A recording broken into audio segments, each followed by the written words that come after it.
Whispers of the Fortress. Dr. Eleanor Ellie Cartwright had always felt at home among the ruins of the past. An archaeologist by trade and a seeker of shadows by nature, she was not content with merely brushing dirt from ancient artifacts. For Ellie, history was alive, a breathing entity that pulsed beneath the surface of stone walls and weathered battlements. It whispered to her, called her to uncover its buried secrets, no matter how dark or dangerous. Edinburgh Castle was no exception. Perched high above the city like a crown of menace, its blackened stones bore the weight of centuries of bloodshed, betrayal, and unspeakable suffering. Ellie had studied it for years in dusty libraries and musty archives, poring over its storied past. A fortress, a royal residence, a dungeon. It had been many things to many people, but to Ellie, it was something else entirely, a puzzle. A puzzle that begged to be solved.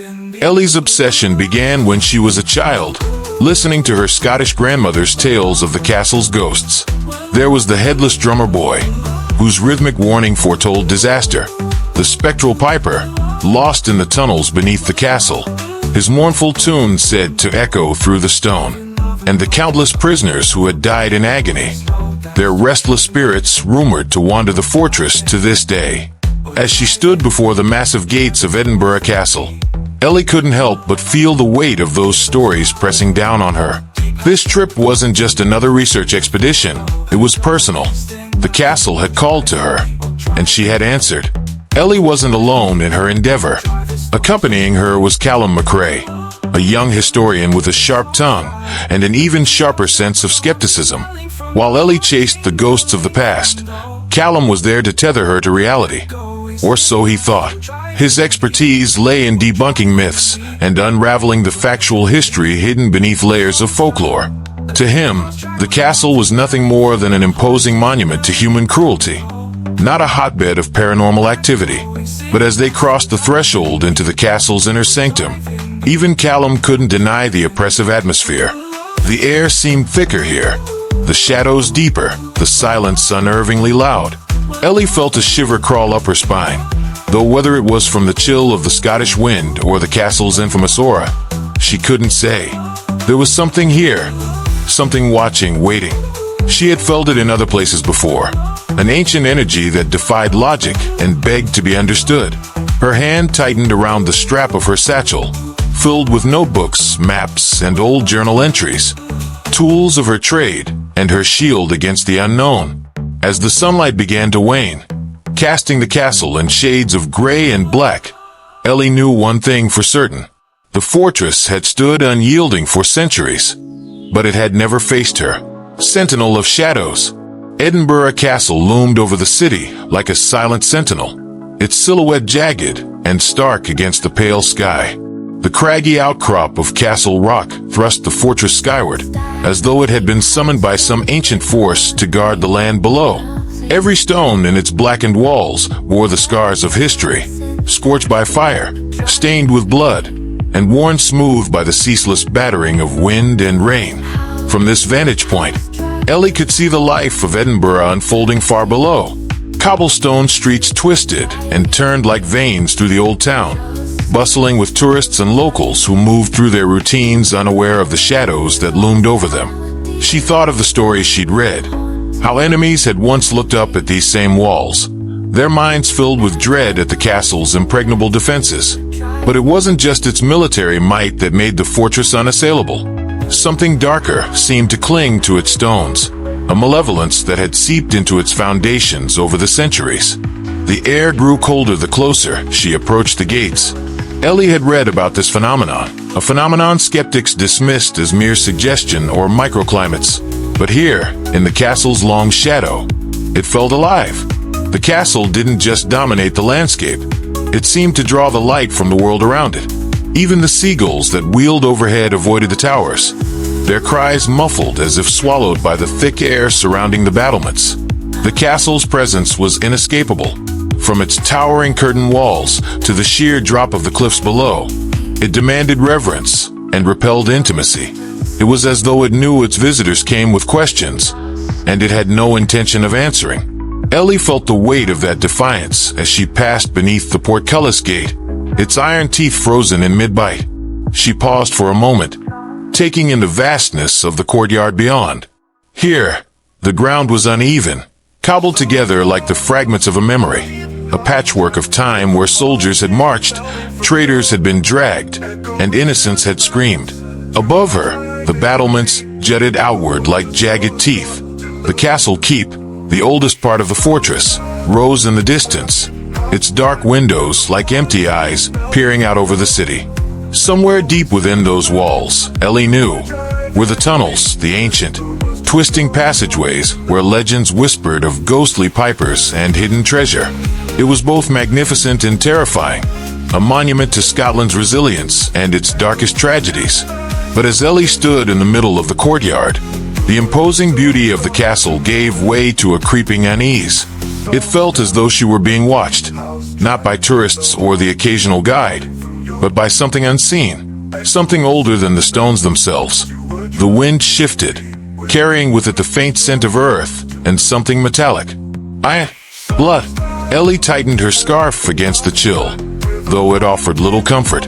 She glanced at Callum, who stood nearby, oblivious to the tension curling around them like fog. For Ellie, this was more than just a historical site. It was a crucible, a place where the past and present collided, and where she would begin unraveling the mysteries that had haunted her for years. The fortress stood unyielding, but Ellie couldn't help but wonder how much of its strength came from the living, and how much from the dead, driven by shadows. For Ellie, coming to Edinburgh Castle was more than a professional endeavor. It was an obsession born from fragments of a story she could never fully piece together. As a child, her grandmother had spoken of the castle not as a relic of history, but as a living entity, an ever-watchful presence that carried the weight of ancient secrets. It wasn't just the tales of ghostly drummers and spectral pipers that fascinated Ellie. There was something deeper, more personal. The story of the Langmores, an old and obscure line in her family tree. Her grandmother had claimed the Langmores were tied to the castle's past, but the details were always elusive, slipping through the cracks of conversation like sand through fingers. What Ellie did know was tantalizing and troubling. They had been keepers of something, a relic, a treasure, or perhaps a curse. Ellie had discovered a name in an old journal while researching in the University of Edinburgh's library. Honora Langmore, a woman accused of witchcraft in the late 16th century and rumored to have vanished within the castle walls. The journal hinted at an object hidden deep within the castle, an artifact that Honora had allegedly smuggled to safety before her disappearance. The artifact was described only in cryptic terms: the stone's curse, carved by the hand of wrath, forged in the fire of betrayal. What did it mean? Ellie had spent years chasing vague allusions in texts and archives, finding references to the stone buried within esoteric footnotes, but nothing concrete. Now, as she stood in the castle courtyard, Ellie could feel the pull of something old and powerful. She was certain that Honora's artifact existed, and that it was somewhere within these walls. If it did, it could unlock not only a hidden piece of her family's history, but also explain the castle's centuries of turmoil and tragedy. Callum had rolled his eyes when she shared her theory, calling it a glorified ghost story. But Ellie didn't need him to believe. She believed enough for both of them. Her motivations weren't entirely academic, though she told herself otherwise. If there was a chance, however small, that uncovering the truth about the Langmores and their artifact could provide answers to the castle's dark reputation, she had to pursue it. And if those answers unearthed something otherworldly, even better. Ellie had spent her career debunking myths and chasing mysteries, earning herself a reputation as a fearless scholar willing to tread where others wouldn't. Yet standing here, with the castle towering above her, she felt the first flicker of doubt. There were those who had warned her to leave the past buried. Academics, locals, even Fergus, the grizzled groundskeeper who had all but spat at her when she mentioned her research. "Langmore," he'd said, narrowing his eyes. "You don't want to go digging that name up. Some stones aren't meant to be turned over." His words haunted her as she adjusted her satchel and steeled herself. Ellie wasn't afraid of legends. She wasn't afraid of curses. But standing beneath the castle's shadow, with the air pressing heavy and cold around her, she couldn't shake the feeling that this time, the legends might be afraid of her, and that made her more determined than ever. Whispers in the stone. As Ellie stepped further into the castle's courtyard, the air seemed to shift, growing heavier with each passing moment.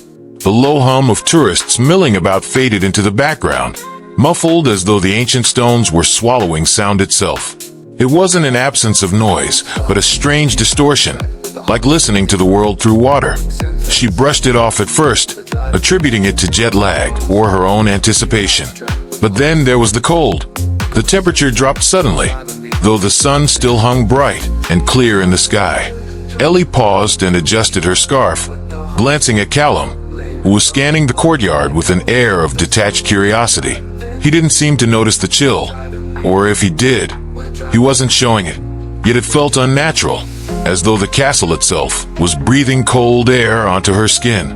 Then came the sense of being watched. Ellie had grown used to this feeling over the years, whether it was in long-abandoned tombs or at historical dig sites where curious locals loitered at the edges. But this was different. There was an intensity to it, like unseen eyes boring into her from every angle. She glanced around the courtyard, scanning the battlements and open windows above. Nothing. Yet the feeling persisted. Her pulse quickened, and she had to resist the urge to look over her shoulder. Her logical mind wrestled for control. This was a castle, an old, imposing one, full of shadows and drafts. It was easy to let the imagination fill in the blanks. She had studied enough cases of collective hysteria and overactive fear to know better. Still, the sensation clung to her. Ellie pressed on, determined not to let her unease derail her mission. But as she neared the steps leading toward the castle keep, a faint sound stopped her in her tracks.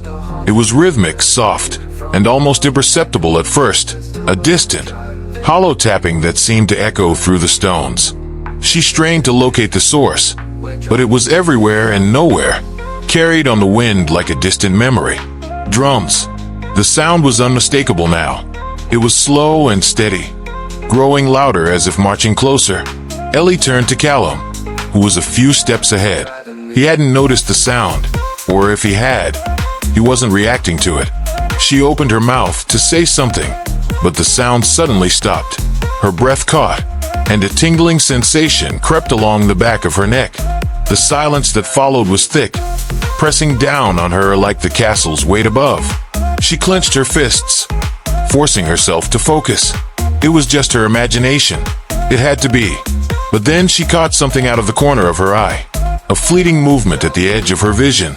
She turned sharply, expecting to see a person or perhaps one of the many crows that often perched on the battlements. Nothing.